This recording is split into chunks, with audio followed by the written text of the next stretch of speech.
just make sure we're starting. I just want to make sure it's live, and then we'll go in about 60 seconds here.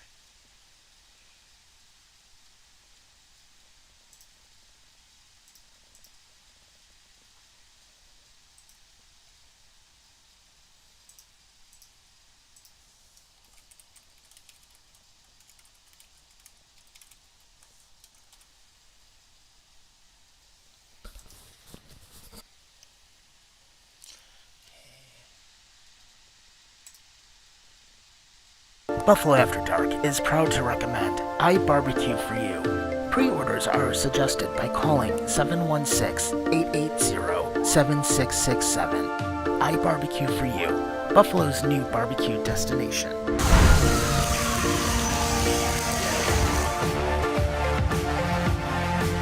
Just move the coyotes. Don't do another expansion. Right? It would never cross my mind. So somebody called the house when I was out mowing the grass. Oh yeah. There you go. Yes, sir.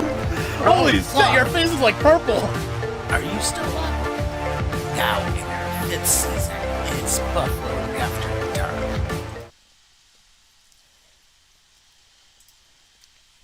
Welcome to Buffalo After Dark, everybody. It is Wednesday night, October 9th, and we do have some breaking news out of the Jets that we're going to talk about in just a few moments. But, of course, as usual, Hanson's here on my one side. How's it going? I am in an extremely good mood today, as for some of you who know, I am a Mets fan, and so is Mr. Wuchek here, and the Mets, as of right now, are on the verge of knocking out the Philadelphia Phillies from the NLDS.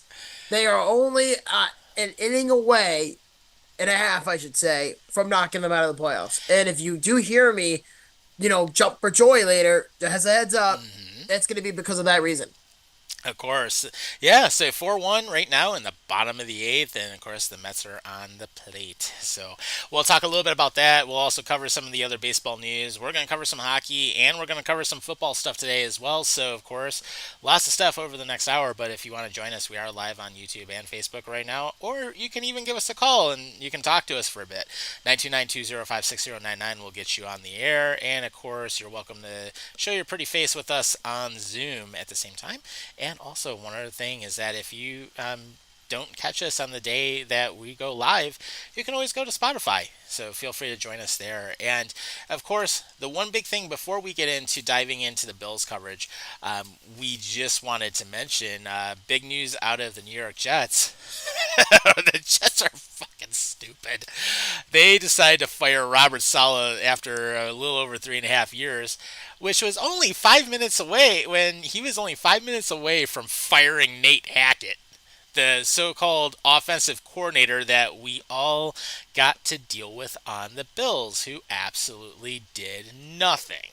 So, of course, the Jets, with having absolutely horrific offensive performance and being last in the league in virtually every single category, but having a top two defense, he goes to fire Nate Hackett. Guess what? Woody Johnson decides to pull a Dave Tepper and basically fires Saleh instead. How much do you want to say that this has Aaron Jones, or Aaron Rodgers, written all over it? The Jets are stupid. The Jets, as we've said this numerous times on the show, it's kind of a catchphrase. The Jets are fucking stupid, and the fact is that the fact that we're talking about the Jets, the soap opera continues in the Meadowlands, and I have said for a while that you know this, I know this, and I said it before, and I'll say it for the billionth time, that the disaster was going to be unfolding. The recipe was hiring Nate Hackett, and that was a few months before getting Aaron Rodgers. That right there was the nail in the coffin for the New York Jets. And sure enough, this past week with Robert Saleh being relieved as head coach further explains the details. So I think we should kind of guide everybody what's been going on about that situation. For those of us who don't know, you and I at this point know the story. So it's kind of funny how this all worked out. So let's start from the beginning. What shall we say? Well, one of the first things that came out, Aaron Rodgers denied any role in having Saleh fired. And of course, he went on Pat McAfee and denied any role in having Salah fired. But the bottom line is the offense has done absolutely zero under Salah's tenure. But at the same time, Nate Hackett can't be an offensive coordinator unless his ass hit a hole in the ground because he has absolutely no clue on how to run an offense. And the only way that Hackett actually looks somewhat decent in Green Bay is because Green Bay actually had a line around Aaron Rodgers. It was basically Aaron Rodgers running the entire offense. But at the same time, Hackett is absolutely a nothing coordinator. Well, I have said in the past that, I live in Long Island. I think everybody knows that by now, but a lot of us know that I live in Jet Country. And Mm-hmm. let me tell you something. The opinions that have been going around about Nate Hackett and Aaron Rodgers, it is just bonkers and absolutely one-sided. Like, I can't even stress this enough. Everybody knows that's a Jet fan at least knows that Nate Hackett and Aaron Rodgers are like best friends, basically. Mm-hmm. It's a Stockholm syndrome type situation, Beauty and the Beast, if you will, where Aaron Rodgers has so much power and control on the team to the point where it was reported that Woody Johnson did not even consult with Robert Sala, but he consulted with Aaron Rodgers. So the whole ordeal about this thing is just insane. And yes, you were mentioning it earlier about Nate Hackett about to be getting fired and then just went from there. So George Schultz said on ESPN, he said, my understanding is that Robert Sala was fired this morning and then was escorted out of the building by team security. There was no meeting with the players to inform them or anything like that. He was in the building for work like usual, and then he was out of the building and out of a job. And people were wondering why on God's green earth was it set up like that. And then we had to wait hours later about what the results were. And of course, that information that just came out about Nate Hackett was the reason why he got fired. But my question to you, Tom, is do you think Salah deserved this? I think Hackett should have been gone before Salah, quite honestly. I mean, Because Hackett has one of the worst offenses in the league. I mean, he's literally dead last or like second to dead last in every single category when you look at yards per rush, yards per gain, when you're looking at red zone efficiency, when you're looking at third down conversion percentage, the Jets are literally dead last. It's pretty pathetic when even the Carolina Panthers, to an extent, are better than the Jets. What does that tell you? It means that Hackett is an absolutely nothing coordinator. are you shocked? No, we've seen it here. He was a Bills coordinator. Well, we knew that, but it's just how shitty that whole situation was to begin with. I Yeah. mean, we saw this with what? Doug Marone when Nate Hackett Mm-hmm. came in, and the only fucking reason that Hackett even got a job in the league to begin with was because he was the offensive coordinator for Doug Marone Yeah, at at Syracuse. Syracuse. Yeah, and Syracuse That's wasn't it. even that good. No, they were not good at the time, and neither was Yeah, Doug Marone. yeah. But there is something else I want to mention real quick Mm-hmm. about this whole solid because there's a lot of fat on this, by the way, that I want to go over. Mm-hmm. And apparently, like I was saying before, he came into work and he was escorted out, and nobody really knew why. So Jeff Ulbrich, who I should mention, was a linebacker for the 49ers 20 years ago. He's going to be coming in as the interim head coach for the New York Jets, and he is very well loved by Jets fans in the building. So that's something that Jets fans can lure on. Is a lot of people thought that Hackett was going to be the interim coach, although I thought that would have been hilarious. Oh, yeah, and watch him fail even They more. went with yeah, and so it's funny to me because again, like I said, he had no time to tell anybody what was up. He had no time to basically explain himself why he was being fired. So all of that was coming out, and we were saying it before, or I should say, you were saying it before, that Jonathan Jones on CBS was saying that Salah was going to heavily consider firing Hackett, which I think should have, It should that have should have happened. happened first, then before Salah. So that pretty much means that Aaron Rodgers was the one that dictated the firing of Robert Salah. Right, and actually, just to give you a heads up, Diaz just walked JT Realmuto, so so now Yeah. Stott's up on the plate. But anyways, and actually, I just sent you a nice little DM too. So this was Aaron Rodgers on a Pat McAfee show earlier today, and he basically said, "quote I love Coach Sala. We have a very solid relationship. We have since I met him in 2021. He was a big reason that why I chose to come to the Jets." You hear And that? and notice in the lower third how it basically says ayahuasca enthusiast. I was gonna wait a minute. You hear that? That's the sound of bullshit coming out of his mouth. Mm-hmm. That is the Yep. sound of bullshit. So the funny thing about Aaron Rodgers is Schultz also stated that the relationship between Salah and Rodgers was not fractured at all, which is a really bad sign. And then what was I gonna say? And they've had some I arguments as of can't get late, so they did not get along. No, they didn't at all. And Kyle Shanahan was even surprised by this. And he actually said something really interesting on the day of Salah's firing. And he said, quote, I sent him a text, but I haven't gotten to talk to him. And yeah, I was pretty shocked. That stuff throws you off, especially when they're competing for first place in the AFC East this week. And I think they're up there for the defense and have a good team overall and a chance to have a hell of a year. So that was pretty surprising. Right. Oh Jesus, Diaz just walks Stott, and it looks like their Mets are going to the bullpen.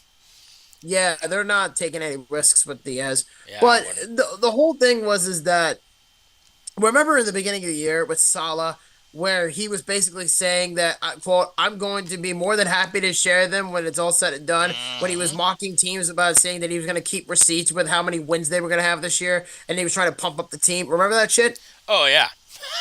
Yeah, how's that working out for you, Robert? Yeah, it's not. It's really Oh, like it's so contemplating because my thinking is if Salah got fired, Woody Johnson was the one that put his foot down and basically he sided with a malcontent quarterback who has way too much power, influence over the team, mhm. over the coach who's been with you for nearly 4 years. Right. And you don't even tell Joe Douglas. You don't even tell him this. You Yeah. outright said you fired his guy without even going to him and saying, listen, Joe, we're going to fire Robert Saleh. Are you on board with this? I guarantee you, Douglas would have probably said, no, I am not ready to fire him. I Exactly. want to fire him towards, I want to fire him towards the end. That's what I think would have happened. But Woody Johnson, because he's been the owner of the Jets now for 25 years, Hmm. this is the first and only coach, as far as I know, that he has ever fired midway through a season. Right. Every coach he's ever fired was usually in the offseason. Yeah. Like, Rex Ryan. what does that tell you? Hmm. Rex Ryan was fired by the Jets in the offseason, like on Black Monday or something like that. Yeah. This Salah's the only coach that's ever been fired by the Jets under Woody Johnson, at least to say, midway through the season. Like, I can't fucking believe this. To the fact that the Jets with Aaron Rodgers, he has so much power on the team that he's willing to destroy the chemistry to influence himself. Yeah, I mean, and we all know he's the prima donna. He destroyed a lot of things in Green Bay during his time, although he did win a couple Super Bowls. But he was basically the dictator in Green Bay. He's the dictator on the Yeah. Jets now at this point, and for him to come out and say that he had no saying on it, yeah, whatever. Yeah, that's take it It's with a like grain of saying, salt. it's like, yeah, really. Like, the funny thing is, he pulled this shit in Green Bay with Mike McCarthy. He did, and he got him fired. Yeah, he got him fired. He's a fucking coach killer. And yet, Hmm. Aaron Rodgers is so delusional. And we mocked the hell out of him when he was going through his ayahuasca darkness retreat. Remember that bullshit? Oh yeah, And yeah, he's like, nice I need force to go seam with to like strike him darkness. out. Yeah, it was getting to a point where he was going through his darkness retreat, and he outright said, do I retire or do I play for the Jets? Where do I Yeah, go from here? And he goes to the fucking Jets and it inserts chaos. He's just an asshole in general. And I warned Jets fans. I said, be careful with Aaron Rodgers. Do not get your hopes up on this guy. And sure enough, Jets fans around me are like, what do we do now? What do we Right. do now? Yeah. Now you have your QB coach as the interim coach. Jesus H Christ! Yeah. I can't imagine what it would be like to be a Jets fans. So now are you in a situation where the team hasn't been in the playoffs for almost 15 years, but you have a washed up quarterback who has way too much power on the team, and he's only been there for a year and a half. That is inexcusable. Yeah. That And can't happen. what's even worse is Woody Johnson, like I said before, if you're firing the coach over Joe Douglas or not even consulting Robert Saleh to say, hey, listen, Rob, we love you, man, but we're gonna let you go. Instead of going up to him and confronting him, he acts like a coward and goes to Aaron Rodgers and says, "Fire this guy." Yeah. So if I get you're the owner and you can do whatever you want, but if you have that much influence and that much power over your own general manager, then that right there tells me that you have no faith in your front office. Right. And we're down on the last out in the ninth. Oh yes, come on, one Yeah. out left. Yeah. So. Oh my god. Yeah, strikes out Marsh. Well, actually, Marsh flies out, and basically now Schwarber's up there and watch him bomb a homer. We actually saw that in Philly a couple, like 2 months ago. We saw the home run derby in Philadelphia a few months ago. Yeah, Schwarber, uh, Harper, Harper, Marsh, Marsh. Schwarber. Yep. They're so fucking good on paper, Yeah, those Phillies. Schwarber really crushed one when we saw one too. He did. Yeah, He yeah, it did. was good to go. Well, all right, 0-1 in the count. So we'll take a look at this little at bat while we've got it up, because of course, if basically this will be the last out, and the Mets are up 4-1. So there we go.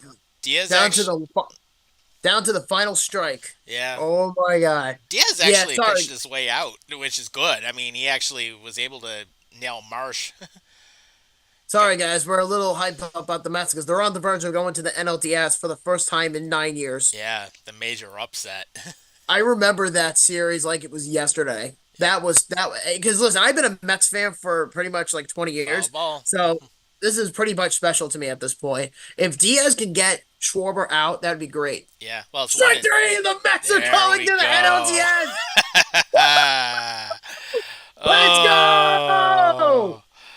So there is a real time. The Mets have actually done something from being like 15 games below 500 to actually going to NLCS.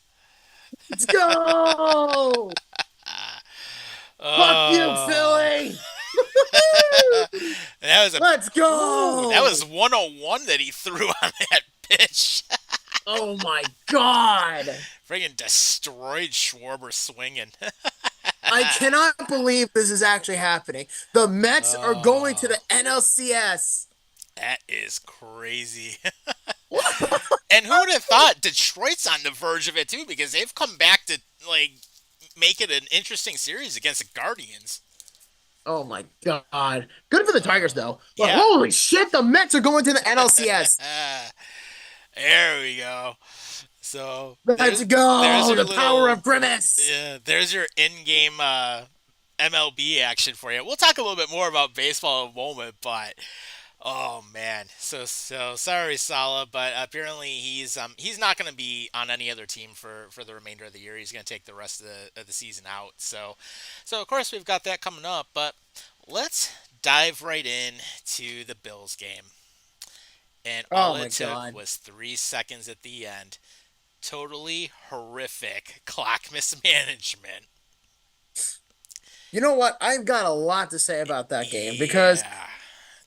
I'm sure you're not the only one to think this way too. But let's talk about it. So the Bills obviously lost 23-20 to the Houston Texans this past weekend in the worst possible fashion. Like, I get injuries happen for the Bills because they tend to happen, but there is so much bullshit that came out of the Bills that really struck a nerve to the point where I felt like, wow, we're being hoodwinked by this own team.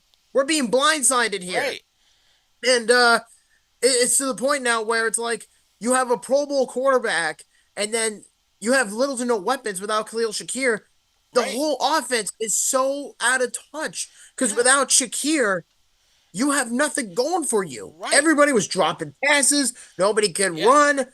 Nothing. Keon Coleman didn't show up. Kincaid didn't show up. Knox has been nowhere to be seen this season. James Cook couldn't really get it running, although he did in the second half a little bit. But of course, now he's hurt. So it's like literally, what do the Bills do with the little bit of weapons that they have? Well, here's the thing: they don't have any weapons right now. They just They don't. don't. And one of the things, of course, I mean, I think you mentioned it. What was it, Amari Cooper that we're possibly in on, Well, or who I is? oh, I wanted to talk about this topic last week Yeah, when before Rob Crippen came on.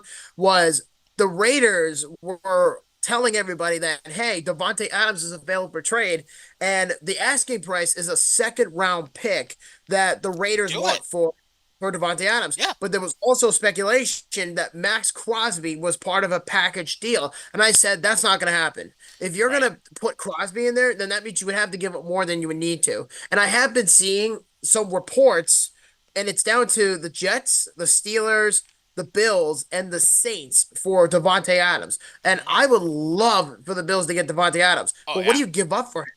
What do you give up for him I though? know. That's the big thing. Right. I mean, it's a problem because I mean you're going to have to give up a high end asset for it, or you're going to have to give up a combination of a high end asset and a high end draft pick. And it's like, what do you do in this instance? Do you go for it? Do you not go for it? Do you want to win now, or are you trying to build? And the problem is right now, unless Shakir comes back this week, which we don't even know if that's going to happen yet. You have no number one wide receiver right now. Now, Khalil Shakir, I mean, can he be a wide receiver number one? Sure, but is he at that level yet? No, he's not. I mean, he is Well, definitely a top target, but we've got to get more support. And then, of course, also the other problem is you had Ed Oliver that was out this week. I mean, your defensive line couldn't hold anybody back. Your offensive line, basically, Houston just kept bull rushing everything to the point where you were giving Josh Allen no time in the pocket. yeah, that's another thing I want to mention is the offensive line was fucking terrible these last 2 weeks. Hmm. Like when I went to the Baltimore game a few weeks ago, I said, all right, one bad game, I'll let it go. But my approach was this. When they lost to Baltimore, I said, all right, it's one bad game. It's still early in the Right. season. Shit And happens. then I come back Hmm. and they play like what they did against Houston. I was basically saying, what the fuck was that performance? That first half Because, was awful. yeah, and you know what, though, Tom? I got to say something. It's gotten to a point now where Bills fans are saying, Mac, you need to pack your shit. Because it's gotten to a point now where they're not going to win a Super Bowl with this guy because and I said this last year and I bitched about it was McDermott makes it about himself. He makes it to the point where he overthinks these decisions and it costs the team games. And one of the games, by some fucking coincidence, that I just so happened to be in was last year in Philadelphia. Hmm. They had a chance to beat the Eagles and they shot themselves in the foot. Yeah. How about during the playoffs Jalen a few Hurts years ago? destroyed them in the end. Yeah, last year against KC in the playoffs. How Yeah. about 3 years ago? 13 seconds. Does that sound Yep. familiar? Yeah, Exactly. Oh God, we went on it's and the on about that same for a while. shit with this guy. He gets out coached. He gets out muscled. He gets through everybody. It's gotten to a point now where you have to really deeply consider this because if you're going to fire Sean McDermott, you better fucking pray that you get somebody Hmm. that's going to be an offensive minded coach. And I've said this for a few years, but the thing is with the Pagulas is they are too stubborn to the core. They are too prideful. They don't want to give them up because Right. they're afraid of failure. They're afraid of going through the phase like the Sabres are right now, where they go coach after coach after coach, GM after GM after GM. It's the same shit with the Sabres every year. But with the Bills, it doesn't change anything because keeping McDermott is not going to, do anything. All it's doing is basically saying, "Listen, we don't give a fuck about the Super Bowl. We have a quarterback that's just going to carry us all the way. So why don't we give a shit Right. about that?" But you got to still have an offensive line that's going to protect him, and he can't be getting rushed like he was. I mean, look what happened with Baltimore. Look what happened against Houston. He's lucky he didn't have a concussion on that one play in the second half, where his head You ended know up what? going whiplash off the turf. Which here's the interesting about that. Notice he was only out for one play and back in there, but it looked like he couldn't even freaking think straight. Yeah, I fucking lost my shit when that happened because when Josh Allen went down to the ground, you clearly saw it. It was He plunk was out. right into the turf. He was Yeah, out. he was KO'd for a bit. Anybody with the brain knew that was a concussion. And you know what it reminded me of? It reminded me of Tua? 2 years ago with Tua. Yeah, it reminded me of Tua in a sense where when Tua went down with that quote unquote back injury, where he Hmm. got whiplash with that concussion Oh against the yeah, Bills and a then few years gets his ago. bell rung later in the same game Well, no, he or had a in the next concussion. game. He was Right. out there for the rest of the game. They examined him and he had a real concussion. And then they said, "All right, he's good to go." And then he gets body slammed and he's in a venting position with Yeah. neurological permanent brain damage to his head a few years ago against the Bengals. And then he had another concussion on Christmas Day. And then this Hmm. past few weeks, on week 2 this past year, against the Bills again. He gets another concussion. So when I saw that Allen went down with that head injury, I Hmm. sincerely believe, even now I think this, is that was a concussion. But I think they're hiding it because they don't want to tell the public that, hey, listen, we have a franchise quarterback. We don't want to get him hurt. But at the same time, we're afraid to lose. We're Right. afraid to lose. They're too selfish to the core to admit that. And that's what really aggravates me as a Bills fan, is because they're McDermott is now at the point of incompetence where he's not willing to admit that if he truly does have a concussion. Because Hmm. concussions are no joke, dude. That's a very No, serious those injury. are brutal. I had one once, and once was enough. Yeah, I'd never had one, but I Yeah, you have been don't hit want in the one. head several times, but never for a concussion. But Yeah, nothing like feeling your brain shake in your head. That's something you don't want. yeah, and people are now saying that McDermott was too stubborn to accommodate the plays. Why would you set up a potential concussed quarterback back onto the field only for him to throw three straight times on 3 and out Yeah, with under you a minute don't. left? Yeah, you don't. I mean, you can't take that chance, and especially with having most of your line or your starters injured and out of the game, you can't take that risk. It's just one of those things you can't be doing it. So, I mean, it'll be interesting to see how things go this week against the matchup. But on Monday night, of course, we're playing the Jets, so anything can happen with that. But it's just going to be crazy to see what ends up coming on. And I know we're actually a little past the halfway point, so we'll go through some of the other NFL stories as well. But if you're just joining us, of course, feel free to give us a call if you want to speak your mind. 929-205-6099. We'll get you on the air. Of course, you can also join us on Spotify if you miss our previous episodes, and of course, we're live on YouTube and Facebook. So it is nice to see you guys. And of course, one of the things we're happy to do is we are happy to recommend iBarbecue for You in Amherst, New York, now open on Tuesdays. So you can order barbecue Tuesday through Saturday. Strongly suggest to call ahead. Give them a shout if you want to try some great brisket, ribs, chicken, pork, or anything that you fancy. And it is 716-880-7667. Open Tuesday through Saturday. Tell Chuck and everybody we say hi. So that being said, let's jump into some of the other NFL stories because one of the big things that came out is Von Jabril. Diggs is a fag. Well, He might be a fag. Jabril Peppers got arrested. There is that, but then apparently Stephon Diggs has supposedly had an inappropriate relationship with Cardi B and a few others. Well, Jabril Peppers was arrested on Saturday this past week for charges of assault and battery, and the assault and battery with a dangerous weapon, and strangulation and possession of cocaine. And he was arrested when the police said they responded to a disturbance at a residence at early Saturday morning and arrested him for investigating, according to multiple reports. And the victim was treated on the scene, and there was no word on the nature of the victim's injuries. So that's Jabril Peppers. So that's Yep. that. But the really interesting one that really got my attention was Stephon Diggs. Let's Yeah. talk about him. Yeah, the inappropriate relationship with Cardi B, and apparently he's had some inappropriate relationships with a few others that is supposedly speculated. Yeah, apparently Stephon Diggs is in a sexual relationship with Chris Blake Griffith, who I'm not really sure who this is. I would think it's some maybe from looking at it, it looks like he's like a social media influencer. That's just my guess. But Mm, he said something very interesting.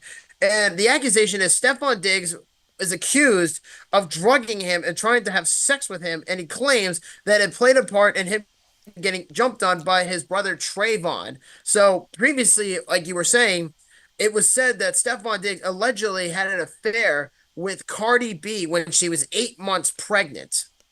oh, good lord. Yeah. So Mr. Griffith says on Instagram, "This is my life we're talking about. I don't know what you would do with yours, but I'm doing some shit with mine, so it means some. And I'm speaking from my perspective of facts. So to denounce the spreading of any misinformation, here's the synopsis. I'm familiar with the Marchand because of his brother, and I was designing Liam Holm and his half brother's clothing. Okay, so he's basically a fashion designer from what he was telling us, and he basically said I was designing his clothes, and what he said here, he said his half brother's clothing line was a semblance of Forever 21's men line, and Marchand used to run my errands for his half brother. Demands as I worked on the other line. We didn't work in a close proximity, but he was around. And the other guy I don't know, and derivative of all shit, was that Stefan Diggs tried to drug me and then have sex with me, and I escaped it unscathed, thank Jesus. But I now know that his secret, and that didn't sit well with me. And weeks later, after his failed sexual attempt on me, because I don't play like that at all, and never have, Marchand then realized that I was no longer affiliated with his half brother Trayvon as well. And because he's broke and not even funny, because like actually doesn't have money and has three kids, Stefan doesn't take care of him because he didn't meet until he was like 12 years old or something like that. And we saw a gap in what was a strong relationship between him and his brother, and I tried to get out of it. Oh, sweet Jesus. So I guess you could say Stefan Diggs was trying to be a Jeffrey Dahmer. I guess you could say. Yeesh. Not good. Well, if you know the story about Jeffrey Dahmer, then Oh, yeah.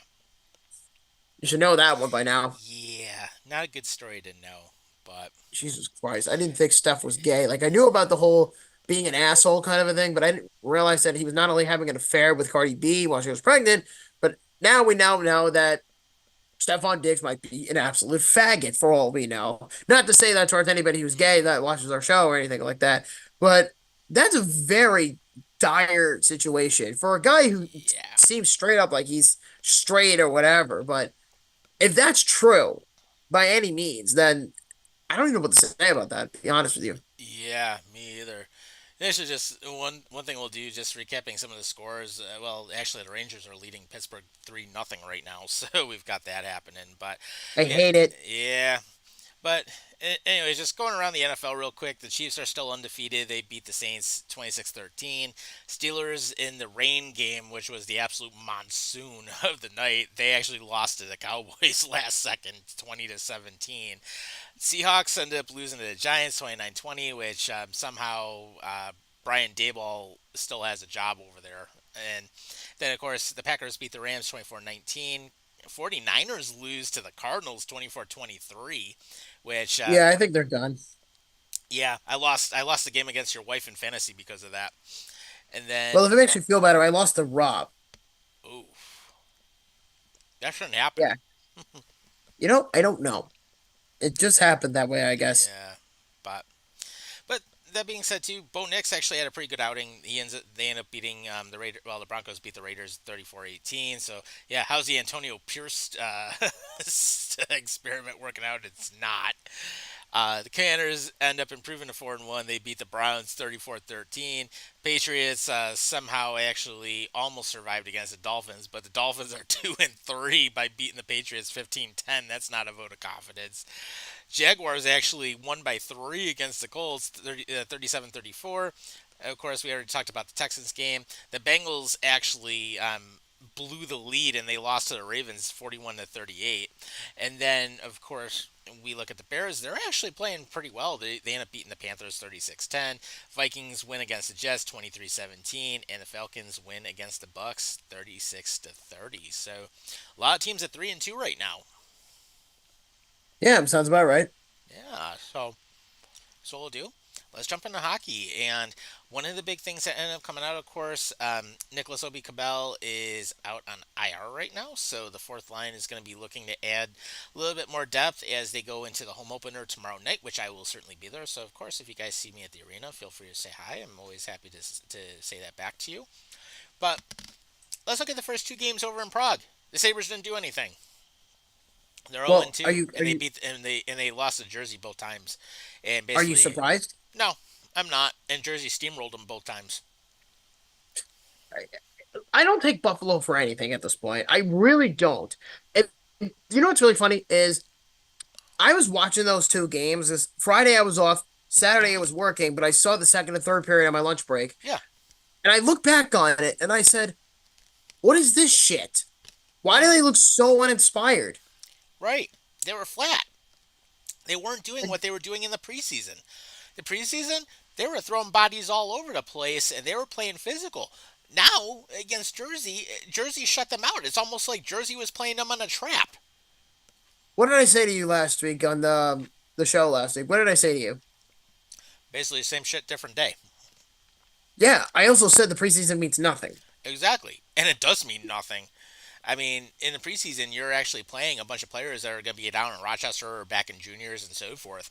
And literally, the kids that are not even on this team really played well. The ones that are on the, and of course, they're the ones that are going back to juniors.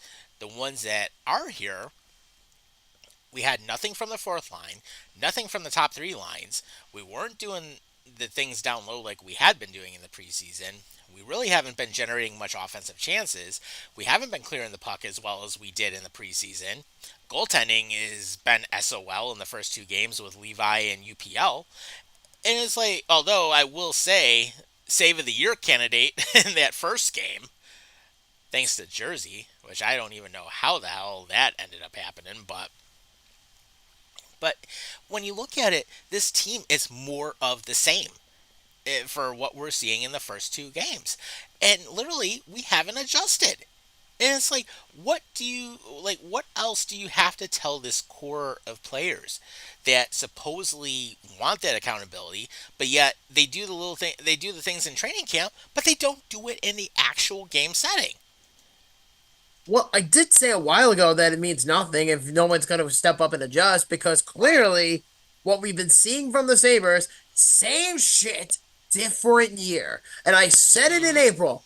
Bringing back Lindy Ruff was a bad idea. And look where that's gotten us to. Right. It's 0 and gotten 2. them to the point. Yeah, it's gotten to a point now where it's almost like the whole purpose of bringing Lindy Ruff was to rejuvenate the team. All it did was just bring back 10 years of memories. Yeah. That's all it did for me And possibly 0 and 3 tomorrow night after they play the Kings, and the Kings are a good team. on paper. Right. Well, obviously, we'll see what happens tomorrow, but I mean, anything can happen. But even still, it's like you guys have to do those little things. You can't just. I mean, if you're going to let the opposition dominate you in your own zone, you're losing 99% of the time. That's just a I agree. fact. You're going to lose 99% of the time. You have to keep the Yeah. puck out of your own zone. You got to keep it very short, and you got to dominate in the opposition zone. It's that simple. Puck possession. You go into the corners. You hit people in the corners. You get shots on goal. Set up for the points. Set up for what you need. But you don't let the puck stay in your own zone. You can't. You keep the puck in your own zone, guess what? Opposition is going to score on you. And that's exactly what Jersey did. Well, New Jersey's also playing a trap zone type of team. They love Well, to that too. create the trapezoid, and that was always something the Devils were famous for in Yeah. the early Good old Peter 2000s. DeBoer. Oh yeah, but Sheldon Keefe is playing a completely different Hmm. style. But the Yeah. point I'm trying to make about this whole ordeal is the Sabres are clearly the same team as we've been saying for the last 15 years, and nothing has really improved. So now I've kind of lost this jolt in me about Hmm. basically saying, look, I'm not going to pretend that I should be excited about a team that's not going to clearly show up. It's the Right. same formula. The only difference is it's the same coaching staff from last season. The only difference is Seth Abbott and Lindy Ruff are on the team. That's it. Right. And yet Adams didn't do enough in the free agency frenzy. He didn't do enough to bring some scoring. He didn't do enough to bring another defenseman in. He did nothing. Right. All they And there did were free agents that we could have easily gotten, but instead what happened? He just wanted to spend to the cap floor. He didn't go to the cap ceiling.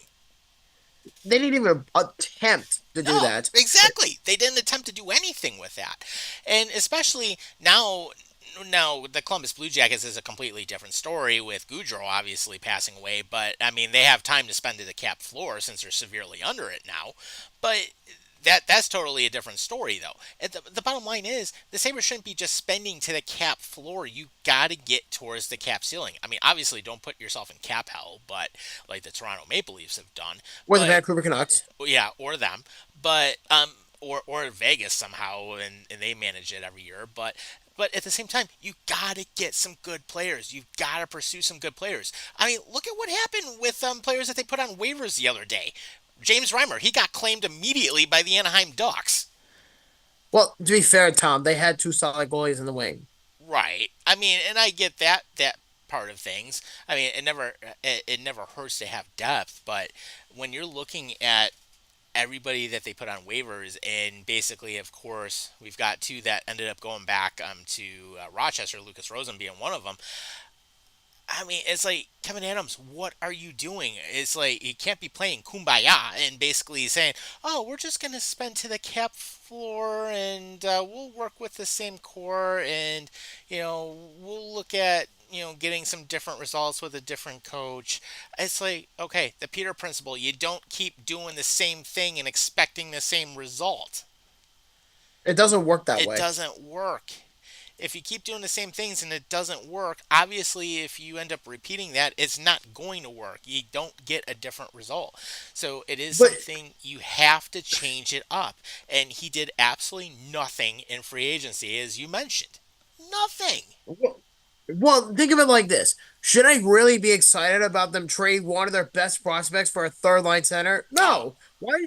Why the fuck should I be excited about Ryan McLeod? Now, no knock on him. He's a good player, but Hmm. he's not like the superstar player that everybody's gonna see in him when he was with McDavid. Now, keep in mind, he was the Right. third best center on the Edmonton Oilers behind Draisaitl. I get it, Yeah. but And here's the Edmonton's issue. stacked at center. So they had the ability to do different moves and they would still be fine.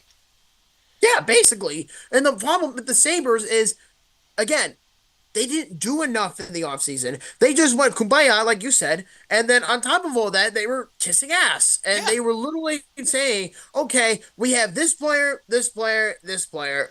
What are we going to do with you? Hmm. Oh, let's just trade one of the best prospects in hockey for a third line center. Are you Yeah. fucking dead? Exactly. Like, Exactly. You can't do that. I mean, okay, you get back Melenstein. Okay, good fourth liner.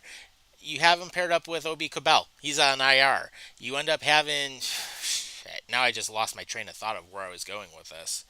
you were talking about Nick Ball or whatever his name is. Yeah, Obi Cabell, and then I'm just trying to think. So I mentioned Melenstein. I mentioned Obi Cabell. Shit. Now I'm forgetting like the fourth line altogether. But you know where I'm going with this. Yeah, I get It, it, but I mean, it's not it's enough. not enough is exactly right. And especially when you could have gone after potentially a top winger and you could have added to your offense, or you could have potentially gone after a defenseman and strengthened the decor. I mean, this team is basically a retread of last year. It really bugs me because it's gotten to a point now, at least in my opinion, where the Sabres could have easily addressed this position. And there was speculation over the summer that they were talking to the Flyers about Scott Lawton. They were talking about Travis Konecny. They were talking Right. about they were talking about those guys. They were talking about another player. I think Joel Fabry was the other one they were talking about. Hmm. And then like Peyton Krebs was supposed to be the other one. It's like Right. And what I and like as much as I think Krebs has a pretty decent ceiling, I would be fine with letting him go for the the problem right is for a good deal. Absolutely, let him go all day. he's been on the team now for like what, 3 years? Yeah, and he still has yet to be a regular on any of the top lines. Which is not good enough in my opinion. Maybe you can Exactly. trade him to Philly for like a fourth round pick or something. I don't give a Right, shit. right. He's Get useless. get a little something for him. I mean, at this point, you're not going to get maximum value. He sure as hell ain't worth a first round. He sure as hell ain't worth a second round. Maybe third round at best, but like you're saying, he's probably a fourth or fifth round pick. I feel like the Sabres, in a sense, they're way too dependent on the young prospects. That's how I feel. They Like are. they're at a point where they want to make the playoffs, which I'm totally behind. I Hmm. want them to make the playoffs, and I am dying for them to do it. Yeah, The I'd love issue to see is, it. I agree. Same here. The problem is they rely way too much on their young talent. They don't think, okay, maybe we have to address some veteranosity here. Hmm. Maybe we have to help the young kids. No, you don't get Tage Thompson, a veteran winger. No, you don't get a pairing partner for Darlene. No, you don't do anything like that. You just Right. draft guys who are injury prone, like Matthias Samuelson, who pisses me off, by the way, Right. because that dude is made of glass and he gets paid to do nothing but Yeah. sit in the fucking press Yeah, box watch, and every he'll week. probably be out 40 games again this year at some point. I mean, that's what happens every single year he's been here. In I fact, feel like, you yeah, know go what? ahead. Here, I'm gonna go off camera for a moment. Just wait until I come back. This is gonna be fun, guys. You're scaring me. You know that? Well, I will be Oh, right back fucking. because you know what? I think it's time I do a little something on here that I hadn't planned on doing. Guys, I'm And scared. this is gonna be one of those deals where I'm like, all right, I need to kind of figure it out. And Yeah, I can see where this is going. I'm I scared, can guys. I show don't even know what he's gonna this do. board. That's how terrified I am about this. Tom, knowing Tom, I'm So not sure what he's gonna do. But this is gonna be one of yeah, those no, the things. Sabres are Tom has pissing us already off. seen it. I'm really interested how this is gonna play out. You But guys will see it in just a moment. what are you stripping down for everybody? Fucking amateur hour. But All right. I'm about to come back on camera, and this will probably shock the world, and I don't give a shit. should I be scared? What the hell are you wearing? You're wearing a Kraken I am hoodie? wearing a Kraken hoodie. Would you like say fuck the Sabres? I'm gonna jump the pen. Well, here's what I will say: Sabres will always be my hometown team, but you know what? I am adopting a team out west. Plus, I don't feel like getting my ass whooped in the stands when we're out there either. but What are even you talking about? well, but even still, you know what? I'm like, hey, I wanted to add it to the collection because those of you who don't know me, I do have a Pittsburgh Penguins third jersey. I have the Sabres old red and black third jersey from the Goathead era. I still have Eichel's original 15 jersey. Still have a Coletta jersey. And of course, I still have from the Bills. I still have my Josh Allen jersey. I have my Marcel Darius jersey still. God bless you. Yeah. And I actually have a Canucks shirt that I ended up ordering too, so I'm adding that to the collection. But yeah, I figured, you know what? In my protest of the Sabres right now, with how they started and that we're actually not getting anywhere, I figured, you know what? I'm going to throw on the Kraken colors just for the hell of it. Well, I think it's also safe to say you're going to be taking that with us to Seattle when we go see the Kraken play in Yeah. 2 weeks Yes, I for Road to am. 32. Yes, I am. And I will be wearing it proudly Yeah, in that could you building. believe we're already 2 weeks away from going on the big one? I know, that's actually absolutely crazy. It is absolutely Time crazy. flies. But you know what? Yeah, and here you are. Here I am What? repping the frickin' Kraken. I was gonna say, and here you are wearing a Seattle Kraken hoodie. But no, so as you guys know, we mentioned a while back, I think it was May, we announced it that Hmm. we were going to Seattle for Road to 32, Yep. which is usually the big one. That's what we call it. Because 2 years ago, I think 2022 was Kansas City. Last year in 2023 was Was Cincinnati, Cincinnati. and that Yep. was when our buddy Rob Hayes was with us, and of course Hmm. this fucktard here. And this guy again is going to be coming with us in 2024 to Seattle, to the Pacific Northwest, to see the Seattle Seahawks. But we're also seeing the Seattle Kraken, like this guy is wearing, Hmm. and we're seeing the Vancouver Canucks. Yep. Yep. We're gonna be driving to Vancouver, so it'll be fun flying into Seattle. We're driving into Vancouver for the day. We've already got that all situated, which is gonna be fun. So of course that is that. But yeah, I figured in the nice little protest of how the Sabres have started out, and yes, I will be wearing a Sabres jersey tomorrow night. I mean, don't get me wrong, when I'm there, but yes, I decided, you know what, I'm gonna pull out the Kraken jersey or the Kraken hoodie Yeah, sounds about just right. for the Well, you know sake of me, it. I'm also well, you know me, I'm a Sabres fan first, but because Yeah. I live on Long Island, I'm also an Island, a Mets jersey, so I guess you could say with some orange and blue on it, it is resembling the Islanders a little bit. But Hmm. no, I do think that it's embarrassing to be a Sabres fan, but I'm gonna stick with the Sabres no matter what.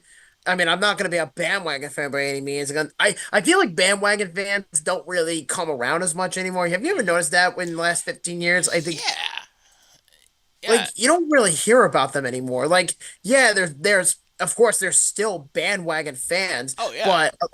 but a lot of them, like, remember like in like 2010 or 2011 when the term bandwagon or fair weather fan was brought up, because Hmm. a lot of them only root for the teams when they are starting to win, and then they get Yep. off the train when they start to lose. Hell, the Patriots were like that for many, Oh many yeah. years.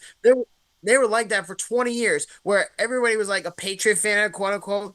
But the real diehards are usually in Boston, and I always respected that. But Hmm. I hate the Patriots, so that's not going to change much. I mean, hell, there's bandwagon Bills fans. There Even are. in politics, there's bandwagon Republicans, bandwagon Yep. Democrats, bandwagon this, bandwagon that. There's always a bandwagon of something. Yeah, exactly. We always see it. So, but yeah, that's like one of those things I figured, you know what? I had to shock the world and bring out the Kraken colors. Yeah. But Well, I'm not pulling anything out, oh, but and I do and guess what? The Penguins are losing four have an nothing Islander now. jersey. Yeah, true. So it's all good. It's all good. Of But course they are. What else is new? yeah, but that being said, let's Well, jump into what a couple we last definitely have a things. lot to digest. Yep. Yep, there will be a lot to go through, and a lot of stuff that we'll have to talk about All as we right. go forward Well, in the Sabres season. But one thing I did want to mention before we wrap up, because I know we're almost towards the top of the hour, besides hockey being back, a couple things that happened. First, the Jeremy Swayman situation was resolved finally, and here's the big thing: Shesterkin denied the contract extension. So those are going to be some interesting things, yeah, especially that's now the with two. Shesterkin. Okay, so I definitely want to mention this real quick because the Jeremy Swayman situation is very interesting because Cam Neely a week ago, because he called him a bitch basically by saying, I have 64 million reasons why he should be on the ice comment, and it embarrassed him in front of the whole, world basically. And Swayman deserves to get paid what he owes. He's a good goalie. I'm not taking that away from him. Hmm. But for him to be paid what he wants, I think that's a good bargain for what he's got for right now. Yeah. I mean, 64 million for 8 years is not bad. That's 8.5 million. So for Jeremy Swayman to get this deal at 25 years old, that's pretty damn good. I'm not Hmm. going to take that away from him. So he'll be 33 when this contract ends. Yep. So I want to throw that out there. But the Igor Shesterkin one is very interesting. That Nothing was would make me happier. that was Sorry, a go ahead. massive contract extension, and he decided to say no. Yeah, nothing would make me happier than seeing Shesty go somewhere else other than the Rangers. Because you know why? Say it with me. Fuck the Rangers. Rangers. Yeah, what was it? That's 88, how I what was look it? at it. 88 million or something that he turned down, like 11 per season? Yeah, and the funny thing is he was offered $11 million by the New York Rangers. That's $88 million. Yeah. That would have made him the highest paid goalie in the league. But you know what else came out about all this? You know Hmm. how much money he wants? A lot. Take a guess. Take a guess. Like probably closer to 100 mil. No, much worse than that. He wants $12.5 million for 8 years with Oh, the Jesus. Rangers. Think about that, Tom. That 12.5 million for a netminder. that is way too high priced. And he ain't That getting it. I mean, I get it. It's the most important position in the sport, but Right. goalies don't make that kind of money. That's No. like paying. That's like in baseball. That's like paying 400 million for a catcher. That's like paying like Shohei Otani money. Shohei Ohtani's actually good. That's Oh the yeah, he's difference. actually He makes worth it. 700 million fucking. Yeah. Yeah, and he's the best player in baseball. Yeah. He can pitch, he can hit. You know He can steal this. bases. But Yeah, 50 plus seven home hundred runs, million 50 is plus stolen bases. And just wait till he gets the back on the modern mound Babe how Ruth. much he can. That guy is a future Hall of Famer. Yes. And yes, and last year That we guy got to is a see him Hall of play live Famer. twice right before he defected to the Dodgers. Oh yeah, I mean, No, Oh, for the him at Angels this sucks point, to be I feel you. so bad for him. Hmm. Yeah, Yeah, I it's feel so crazy. bad for him. Him and Mike Trout were supposed to be the two generational talents that they had to kind Yep. of prevail them to the World Series, and yet they don't even get into the playoffs. And I think if I remember correctly, Mike Trout has only been to the playoffs once. Yeah. That's And sad. he gets And hurt every single year. he's so good when he was healthy, and now he's in his mid 30s. He's not going to be as good as he was. No, no, definitely not. So, And the funny thing is, before he signed that extension with the Angels a couple of years ago, mhm, he had an opportunity to either go to the Phillies or the Yankees, and he chose not to do it. And he yeah. would it would have made sense for him to go to Philly because Oh he's yeah, from he would Philadelphia. have made a really nice deep rotation there. Really nice deep He line. has season tickets to the Eagles, so it Yeah. makes too much sense for him to go to Philadelphia. Right. He would have been better off. They would have probably been in the NLCS right now, possibly. But all I'm saying is that it is ridiculous. All I'm saying is it's ridiculous for Igor Shesterkin to deny an $11 million contract. This is the equivalent to when Le'Veon Bell held out because he thought $12.5 million per year was insulting by the Steelers. Remember that Right. shit? Oh yeah. where he where he sat out and he said, "I'm going to go somewhere else for cheaper." Goes to Mm. the Jets and his career was completely destroyed. Yep. That's what I feel like is happening with Igor Shesterkin. The difference is it's not going to be like that because Igor Shesterkin is one of the best net miners in the league, bar Yeah. none. Yeah. But And I but and now him turning and down I that hate the money. Rangers. Yeah. But now him turning down that money. Good luck trying to get it on another team. Yeah, and here's another one for you. So, Linus Olmark, Oh. Swayman's little buddy. Oh yeah. He's staying with the Senators for a while. He signed an extension. Yeah, so it is being said that the Ottawa Senators and Linus Olmark have agreed to a 4-year deal that's worth about $8.25 million. Okay. He That's got backup paid. goalie. Yeah. He got paid That's, for backup goalie money. that's backup goalie money, but the thing is, he's the starter. Yeah. There's a big difference. Yeah, Ottawa got away with one there. They actually signed him on the cheap, which I mean, surprisingly, it actually panned out in their favor. But Yeah. that being said, let's talk about two last things here because I know we're in a little bit of OT here, which is all good. So, of course, Keller and Eberle are named team captains, and Utah had their first ever game last night, and they got their first ever win as they ended up winning against the Chicago Blackhawks. And for anyone who saw that game, that was a fun atmosphere there because basically with how everything worked, they end up winning 5-2. And and I will say, sorry Arizona, you should have supported the team like Utah does because that building was completely rocking last night. Yeah, and last week we mentioned very briefly that Vegas is going to be taking over the state of Arizona by broadcasting their games Yep. in Arizona, and they're also going to be building youth hockey programs in Arizona that's going to be sponsored by the Vegas Golden Knights. Hmm. But speaking of the Pacific Northwest or the Pacific West in general, did you hear the news that just came out?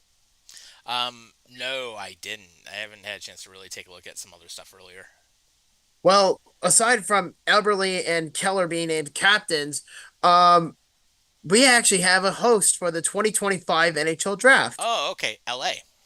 Yep, that's right. So it will Okay, be I did see that. the 2025 NHL draft will be held in Los Angeles, but there's a catch.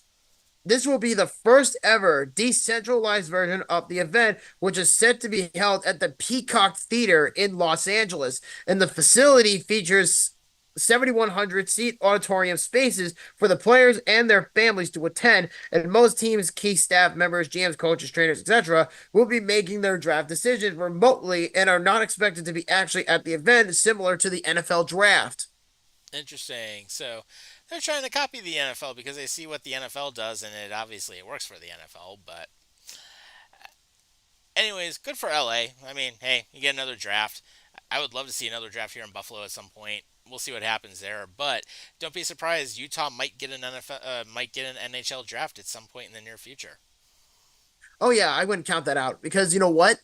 I think what's going to happen with Utah, because you said that, is they're not saying anything right now, obviously, because LA just got 2025. Yep. And I'm pretty sure that they held the draft 15 years ago at the Staples Center, or when it was called the Staples Center. Hmm. And the funny thing about that is, I wouldn't be surprised if Utah were to get the NHL draft in like 2029, simply for the fact that I think if I read this correctly, Ryan Smith and Ashley Smith are going to be investing a shitload of money to a $2 billion project for a brand new stadium in downtown Salt Lake City for both the Utah Hockey Club or whatever they're going to be called. I like to call them the Utah No Names and the Jazz. So it is very possible. Now here's what I know about the Delta Center, which it's funny because that arena opened in 1991, so it is actually one of the oldest buildings right now in the NHL. Also one of the oldest buildings in the NBA. Now it has been remodeled a few times. They had some extensive renovations over the last few years. Completely redid the seating bowl. Now they're gonna have to redo the lower bowl again because of the ice. Because previously, before the Utah Hockey Club ended up coming in there, it was just the Utah Jazz. But here's the thing. They, Ryan Smith and ownership, they have invested heavily in that building and they essentially reconstructed a lot of it from the inside out. So they have new seats. They updated a relatively modern scoreboard to be even newer, and it's one of the biggest in the league. They've gone ahead and if you watched that game last night, they invested a lot into the in rink entertainment. Kind of similar to what Vegas does. And you know what? It works. It kept I everybody engaged in the game. So they're creating a great experience already out there. Now, what I have heard, at least for the time being, they're going to retrofit the Delta Center again. So they're going to make sure that they have full seating behind the pipes on both sides. And apparently, they are going to invest a lot in that downtown district. But the thing that came out of it, at least from some of the reports I had heard, and this was going back a couple months earlier in the summer, is that originally they were going to build a brand new arena specifically for the Utah Hockey Club. But apparently now they want to retrofit the Delta Center because apparently it's still in really good condition even though it's an older building, but it is something that they can easily renovate again. So they're going to at least stay there for the time being, but they definitely do want to invest in the surrounding area. So it should be interesting to see what they do because they're going to go ahead and they're going to do everything they can to make it a sustainable franchise. And you know what? That's more than 25 years of Arizona trying to do so. well, I feel like that if they're going to make any sort of major renovations, they should at least wait until they get the new stadium because I'm pretty sure that the city of like Salt Lake City and the state of Utah, I'm pretty sure agreed on a brand new stadium for both the Utah No Names and the Jazz. So, and I'm calling them the No Names because that sounds better to me. But I think generally speaking is if they're gonna put renovations towards stadium ready to go, you don't want to lose the fan base. You don't want to drive them away because you're building a new stadium. You want to keep them engaged, Yeah. which brings up a good point.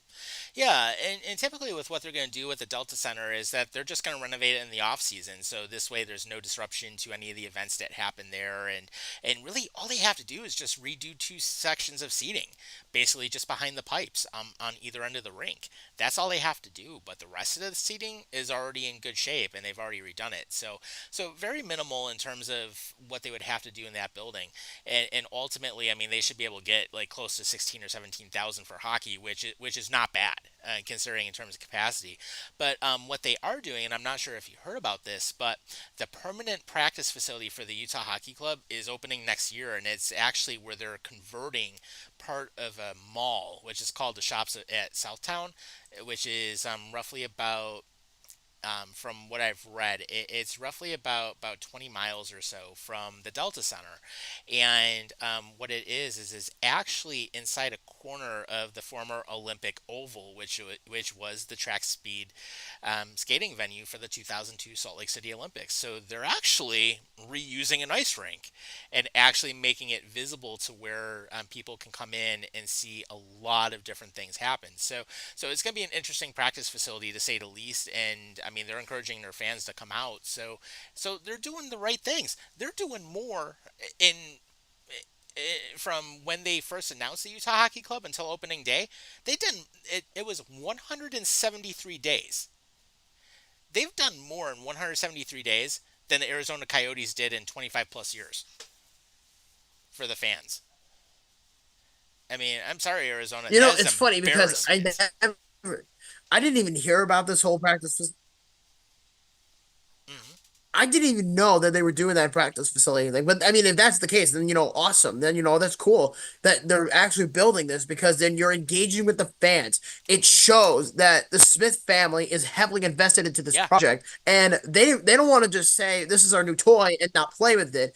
I'm not saying they're going to abandon the Jazz because I don't know what they do with their operations, and I'm sure they run it well. But Ooh, as we far got a as nice fight like in the how they Rangers run the game right team, now. oh God, who's fighting? I got the Canadians Leafs game on. Latang is one of them. Uh, Looks like Malkin is mixing it up. Beauvillier. So it's a big, Yeah, it was like a big so it's scrum a at the huge net. scramble, really. Yeah. I mean, they'll show a little bit, but there was, I mean, really, just looking at the play, I'm like, there's nothing crazy. I mean, there was a giveaway, and then Well, there's that. good stop by Jeffrey, but That's something. Chital decides to start shoving. There you go. Good start in that. But what I was saying before was, is I think that's cool that Utah is going to be investing into this facility for the hockey club, Yeah, yeah. and Actually, I then sent you a when link they to get it. the name, that's when I think, yeah, I think what's going to happen is once they get the team name, because apparently, and I said it, I think several episodes ago, that the name has been chosen, but they don't want to reveal it yet because they want Right. to surprise the fans. Yeah, So I think that's what they're gonna do. They're gonna surprise the fans. I think in January if they figured it out. Maybe if not January, definitely in the off season. yeah. I mean, I'm thinking I might wait till the off season just to keep the interest going in there. But no, good to see them. They're engaging with the fans. They're doing way more than Arizona ever did, during that time of ownership. And you know, hockey can work in the desert. It's working in Vegas. Their ownership is doing way more than Arizona did. And look at what the Smith family has already done. They got a huge following in Salt Lake, not even a day after it was announced that they wanted to bring them in. So good on them. And I'm glad to see Utah get the first win last night. I mean, that was a fun game to watch, and I did manage to catch most of it. So I will mention that. But really, other than that, we don't have too much else really for this week. I mean, I'm going to go to home opener tomorrow night, so it ought to be pretty interesting just seeing how everything goes there. And then, hopefully on our show next week, which will really be one of the last ones before we head out to the Pacific Northwest.